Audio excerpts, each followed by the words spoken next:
আসন্ন ত্রয়োদশ জাতীয় সংসদ নির্বাচন ও গণভোট ঘিরে সার্বিক আইন শৃঙ্খলা পরিস্থিতি নিয়ে সংবাদ সম্মেলন করেছেন বাংলাদেশ পুলিশের মহাপরিদর্শক বাহারুল আলম। আইজিপি বলেন, উৎসব মুখর পরিবেশে ভোট গ্রহণ নিশ্চিত করতে সর্বোচ্চ প্রস্তুতি নিয়েছে আইন শৃঙ্খলা বাহিনী। মপ করে ভোট কেন্দ্র দখল বা জাল ভোটের চেষ্টা হলে শুধু সেই কেন্দ্র নয়, পুরো আসনের ভোট স্থগিত করা হবে। রেজা রায়হানের প্রতিবেদন। আসন্ন জাতীয় সংসদ নির্বাচনে ৩ স্তরের নিরাপত্তা ব্যবস্থা গ্রহণ করেছে আইনশৃঙ্খলা বাহিনী। মাঠে থাকবে পুলিশের ১,৫৭,৮০৫ সদস্য। ঝুঁকিপূর্ণ ২৪,০০০-এর বেশি ভোট কেন্দ্রে বসানো হয়েছে সিসিটিভি। এছাড়া থাকবে বডি অন ক্যামেরা এবং ড্রোনের মাধ্যমে নজরদারি।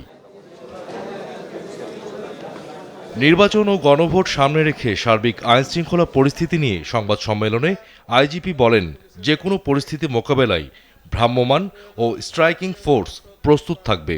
কেন্দ্রে স্ট্যাটিক ফোর্স থাকবে ৯৩,৩৯১, বাকিরা মোবাইল এবং স্ট্রাইকিং ফোর্স।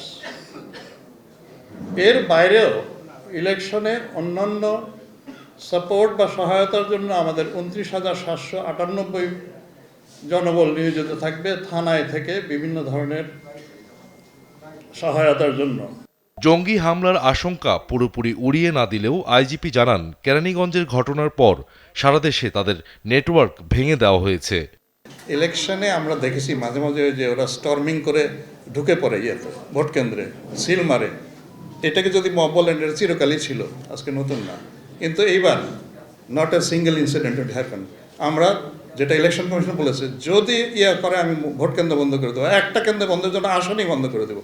মানে এইবার পারবে না, খালি দেখেন। রাজনৈতিক প্রভাবমুক্ত থেকেই পুলিশ নিরপেক্ষভাবে দায়িত্ব পালন করবে বলেও আশ্বস্ত করেন IGP. Thank you very much ভাই। রেজা রায়হান, নাগরিক, ঢাকা। আপনাদের প্রত্যেককে হেফাজত